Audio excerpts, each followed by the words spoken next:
Welcome to IBTV. Bhadrachalam sub collector కార్యాలయంలో శ్రీ సీతారామచంద్ర స్వామి కళ్యాణం పట్టాభిషేక మహోత్సవాల నిర్వహణపై ప్రత్యేక సమావేశం జరిగింది. వీవీఐపీలు హాజరవుతున్న నేపథ్యంలో భద్రతా సౌకర్యాలపై అధికారులకు దిశానిర్దేశం చేశారు. భక్తులకు ఎటువంటి ఇబ్బందులు కలగకుండా ఏర్పాటు చేయాలని సూచించారు. అత్యవసర వైద్య శిబిరాలు, టికెట్ కౌంటర్లు ఏర్పాటు చేయాలని ఆదేశించారు. జిల్లా యంత్రాంగం సమన్వయంతో కార్యక్రమాన్ని విజయవంతం చేయాలని తెలిపారు.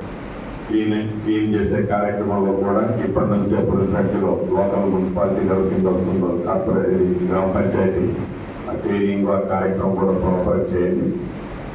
నెక్స్ట్ టైం వచ్చినప్పుడు టెంపుల్ డెవలప్మెంట్కి సంబంధించిన ప్లాన్ కూడా ఒకటి ప్రిపేర్ చేశారు.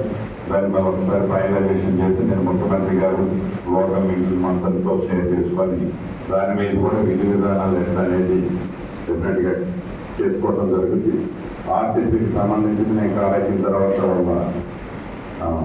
ఎండీతో మాట్లాడి తప్పకుండా వెహికల్స్ పర్ఫెక్ట్గా వాట్ బెస్ట్ ప్రీవియస్ ఎక్స్పీరియన్స్ పెట్టుకొని వెహికల్స్ అన్నీ కూడా ఆర్టీసీలో ప్రజలకు సౌకర్యాలను ప్రాపర్గా యాక్ట్ చేసే విధంగా కలెక్టర్ గారు కన్సల్ట్ ఆఫీసర్స్ దాని మీద ఫోకస్ చేయాలని కూడా చెప్తూ చివరిగా అధికారులందరూ అనుభవజ్ఞులు ఇందాక స్థానిక శాసనసభ్యులు చెప్పినట్లు అనేక పర్యాయాలు ఈ కళ్యాణంలో మీరు పాల్పంచుకున్న వాళ్ళు గతంలో కంటే మెరుగైన సేవలు భక్తులకు ఇచ్చే విధంగా మీ శాఖల్లో